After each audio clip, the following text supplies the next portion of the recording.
মূর্তি ব্যবসা তো আছে, অল্প স্বল্প জিনিসের দাম বেশি, আমরা বানাইতে পারি না। এবারে বন্যার কারণে কাস্টমার আসে জায়গায় দাম বলে নিতে চায় না, এই জন্য আমরা বেচতে একটু কষ্ট হইতেছে। তুলনা আমরা তো এবারে কিছু বন্যা নষ্ট হয়েছে জিনিস, এই কারণে আমরা তো অনেক অসুবিধার কারণে। গতবারের তুলনায় এই বছর কি একটু বেশি না কম? কখনো পুজো হইতেছে না, কমই পুজো, বেশি না। আপনি কিরকম মূর্তি বানাইছেন? আমি বানাইছি 50-60টার মতন। এর আগের বার কেমন বানাইছেন? এরপর বানাইছি আমার 100 মতন। কিরকম রেট রয়েছে? এই যে 800, 1000, 600 টাকা আছে, ছোট বড় দাম আছে। এই বছর কি দামটা বেশ বাড়ছে? বাড়তি জিনিসের দাম বেশি, আমরা কি করবো, জিনিসের দাম বেশি। এটা আমার চাহিদা কিরকম? চাহিদা আছে মোটামুটি।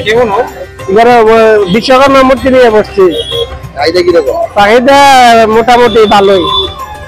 গত বছরের তুলনায় এবছর চাহিদাটা একটু বেশি না কম? এবছর একটু গত বছরের তুলনায় এবার বেশি একটু। রেটটা কিরকম রয়েছে মূর্তির? রেট মনে করেন আমরা মূর্তি দিই 1500, 1400 টাকা। পূজা পূজা কি গত বছর দিয়ে দিচ্ছে না কমছে?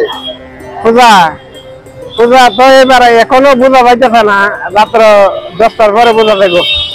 গত বছরের তুলনায় মূর্তির দামটা কি একটু বেশি না কম?